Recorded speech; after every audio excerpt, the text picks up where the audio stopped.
आज माँ गौरी माँ के चरणों में प्रार्थना करती है कि माँ, कि मुझे ऐसा वर मिले जो मेरे ही योग्य हो।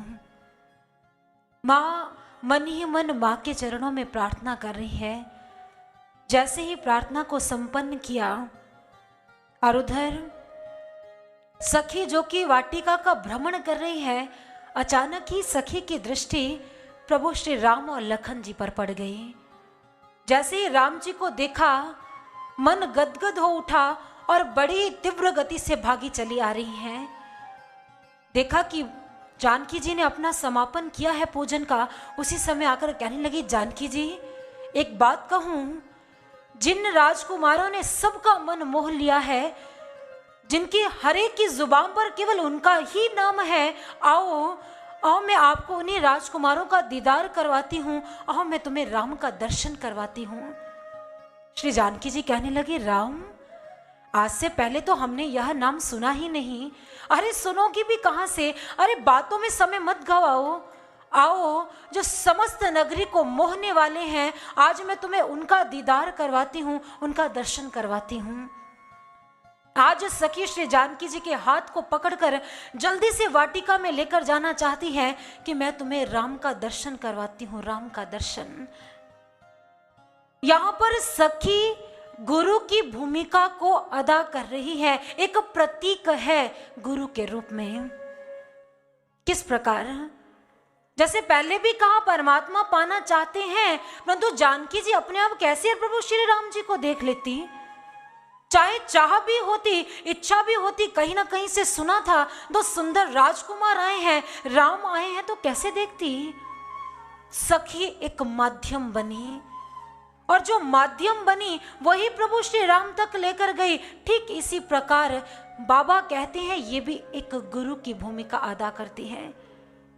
हम भी परमात्मा को पा सकते हैं, हम भी ईश्वर का दीदार कर सकते हैं, परंतु हमारे जीवन में भी एक माध्यम चाहिए, हमारे जीवन में भी एक सखी चाहिए, भाव हमारे जीवन में भी एक गुरु का पदार्पण चाहिए। गुरु वह सत्ता हुआ करती है जो एक आत्मा को परमात्मा के साथ जोड़ देती है, आत्मा और परमात्मा का मिलन करवा देती है। गोस्वामी तुलसीदास जी उत्तरकांड में लिखते हैं, राम सिंधु घन सज्जन धीरा, चंदन तरु हरि संत समीरा, सब कर फल हर भगति सुहाई, सो बिन संत न काहू पाई, अस विचार जो करे सत संगा, राम भगति तहि सुलभ विहंगा। राम सिंधु हैं और सिंधु का ऐसे हम पान नहीं कर सकते।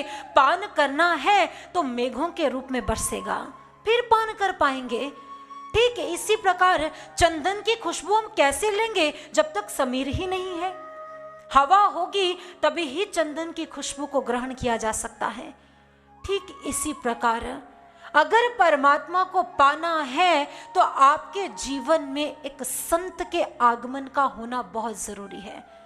परंतु आज हम विचार करेंगे कि ऐसे प्राण स्वरूप भव तारणहार गुरु हमें मिलेंगे कहाँ? कहाँ मिलेंगे भव तारणहार गुरु? जो हमारा मार्ग प्रशस्त करें, जो हमें बताएं बाहर नहीं अपने ही अंतःकरण में जाना है। परमात्मा को बाहर नहीं टटोलना, अपने ही भीतर के हृदय रूपी गुफा में टटोलना है। कब पता चलेगा? जब हमारे जीवन में गुरु आएगा। परंतु ऐसा नहीं है कि वर्तमान परिदृश्य में संतों का अकाल पड़ा है, ऐसा भी नहीं है। जहां आप देखोगे गली में, नुक्कड़ में, आपको ये गैरिक रंग के वस्त्र पहने हुए संतों का दर्शन होगा। परंतु आप कैसे चुनाव करोगे? आप कैसे चयन करोगे कि मैंने किसकी शरण में जाना है ताकि मेरा कल्याण हो सके, मैं भी, मेरे जीवन में भक्ति आ जाए, मेरे जीवन में परमात्मा आ जाए? कैसे पहचानोगे? किसी व्यक्ति की बात को नहीं सुनना, चाहे वो हम है चाहे वो कोई है। क्यों ना हम शास्त्रों की बात को माने, उनकी बात का अनुसरण करें, क्योंकि संत महापुरुष कभी अपने जीवन में असत्य नहीं कहते और ना ही वो हमें असत्य के मार्ग पर चलने को प्रेरित करते हैं। वो हमेशा कहते सत्य के मार्ग के अनुगामी बनो, सत्य के मार्ग के। जो शास्त्र कहते हैं उनका अनुसरण करें। वो क्या कहते हैं? संत किसे कहते हैं? सदगुरु कौन होता है? और जब वो जीवन में उसका पदार्पण होता है तो कौन सी घटनाएं घटित होती हैं? वो परमात्मा की कहानियां या बातें नहीं सुनाता, साथ में वो परमात्मा का दर्शन एक भक्त के, एक जीवात्मा के अंतःकरण में कर देता है। उपनिषदों में बहुत सुंदर कहा, अंतःस्थ सच्चिदानंदं साक्षात्कारं सुसाध्येत यो सावेव गुरु प्रोक्तः परो नाम धरा स्मृत। उन्होंने कहा जो अंतःस्थ सच्चिदानंदं, जो आपके अंतःकरण में सच्चिदानंद परमात्मा का दर्शन करवा दे, वास्तव में वही गुरु है। ये हमारे उपनिषदों का वर्णन है। और जब तक हमारे जीवन में गुरु ऐसा नहीं आता जो हमें उसी क्षण परमात्मा का दर्शन करवा दे, तो हमारे शास्त्र कहते हैं उसके चरणों में प्रणाम नहीं करना है, उसके चरणों में ही सर को झुकाना है। जो दिखा दे अखंड मंडलाकारं व्याप्तं येन चराचरं तत्पदं दर्शितं येन तस्मै श्री गुरुवे नमः, तस्मै श्री गुरुवे नमः। जो अखंड में है, चर अचर हर जगह व्याप्त है, उस परमात्मा को तत्पदम दर्शितम येन, उसी क्षण परमात्मा का दर्शन करवा दे, तस्मै श्री गुरुवे नमः। उसके चरणों में ही बारंबार प्रणाम करना है, उसके चरणों में ही। बहुत सारे लोग कहते हैं हमारे जीवन में हमने गुरु को धारण किया है, बहुत अच्छी बात है। वो कहते हैं हमारे जीवन का अंधकार तो मिटा ही नहीं है, हम तो अभी वहीं के वहीं खड़े हैं, कहीं ना कहीं हमारे जीवन में ही कमी है। गुरु तो पूरा ही हुआ करता है, गुरु कभी भी अपने भक्त को, अपने शिष्य को भटकाता नहीं है। बड़ी अच्छी बात है। वो क्या कहते हैं, हमारे में कमी है, हम पुरुषार्थ नहीं कर पा रहे हैं, हम कुछ ध्यान नहीं लगा पा रहे, इसके कारण ऐसा हो रहा है। परंतु सज्जनों, ऐसा नहीं है। भागवत महापुराण में वेद व्यास जी कहते हैं, यथोपश्रयमाणस्य भगवतं विभावसुं शीतं भयं तमोपेति साधून् संग सेवतस्तथा निमज्जोन्मज्जतां घोरे भवाब्धौ परमायनं संतो ब्रह्मविदः शांता नौरु दृढ़वाप्सु मज्जताम्। उन्होंने कहा, हे उद्धव, भगवान श्री कृष्ण उद्धव को समझाते हुए क्या कहते हैं, उन्होंने कहा कि जिस समय गुरु का पदार्पण होता है तो भक्त का जीवन प्रकाशमय हो जाता है। उन्होंने एक उदाहरण दी, उन्होंने कहा, उद्धव, मान लीजिए अग्नि भगवान का जिस व्यक्ति ने सहारा लिया है, अगर उसकी ठंड दूर नहीं हुई है तो इसका मतलब है अग्नि प्रज्वलित नहीं हुई। अगर अग्नि प्रज्वलित है तो ठंड नहीं है, ठंड गायब हो जाएगी। अगर ठंड गायब नहीं हुई है, हमें आराम नहीं मिल पा रहा है, तो कहीं ना कहीं कमी है। कमी क्या है? हमारे सामने है कि दिया प्रज्वलित नहीं है, मशाल नहीं जलाई गई है, क्योंकि मशाल जलेगी अंधकार दूर हो जाएगा, ठंड दूर हो जाएगी, शीत का रोग, उसका भय नहीं रहेगा।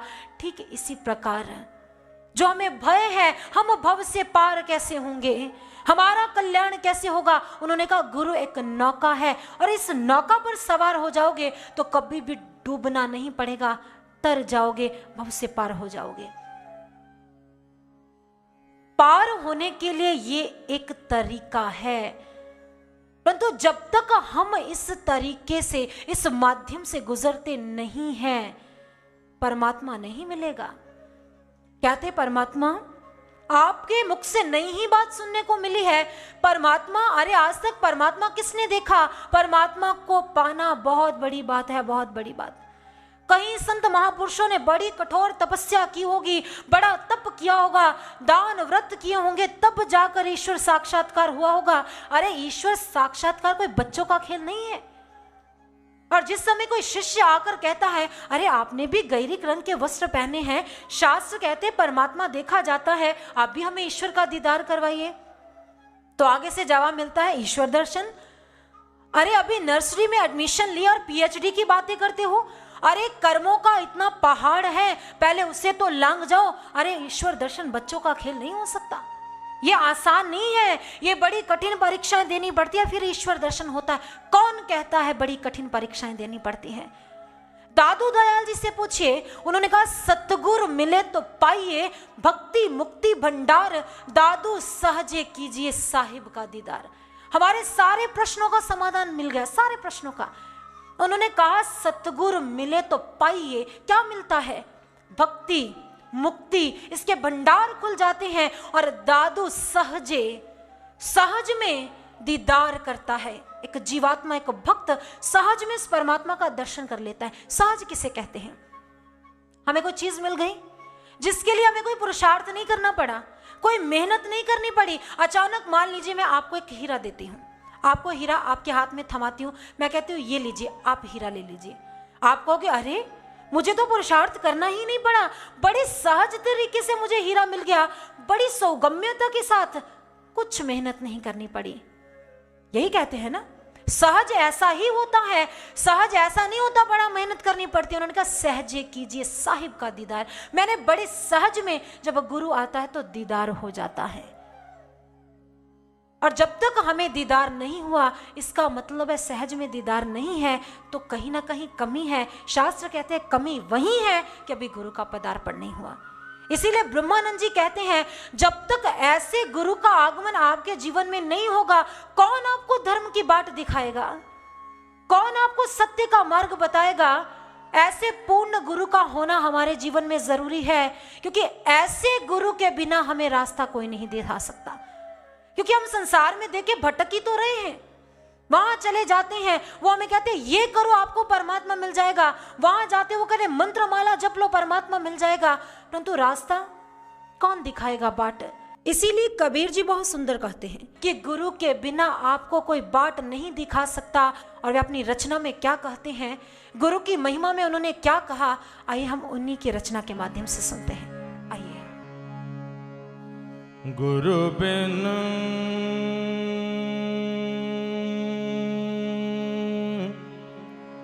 कौन बतावे बाट, गुरु बिन कौन बतावे बाट।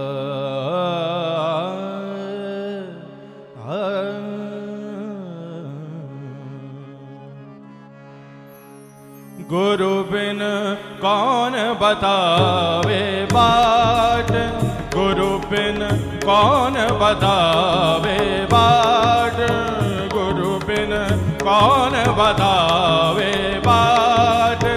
हाँ बड़ा बिकट यमघाट, हाँ बड़ा बिकट यमघाट, गुरु बिन कौन बतावे, गुरु बिन कौन बतावे बाट, गुरु बिन कौन बतावे बाट, गुरु बिन कौन बतावे बाट। कहत कबीर सुनो भाई साधो, कहत कबीर सुनो भाई साधो, क्यों तरना ये घाट, क्यों तरना ये घाट। बड़ा बिकट यमघाट, बड़ा बिकट यमघाट, गुरु बिन कौन बतावे बाट, गुरु बिन कौन बतावे बाट, गुरु बिन कौन बतावे बाट, गुरु बिन कौन बतावे बाट। बड़ा बिकट यमघाट, बड़ा बिकट यमघाट, गुरु बिन कौन बतावे बाट, गुरु बिन कौन बतावे बाट, गुरु बिन कौन बतावे, कौन बतावे, कौन बतावे बाट।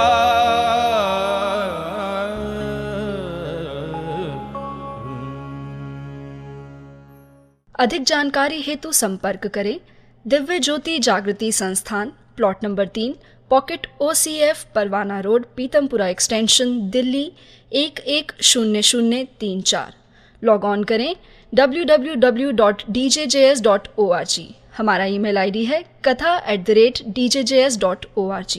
हमारे फ़ोन नंबर्स 09953977770 और 09910390374।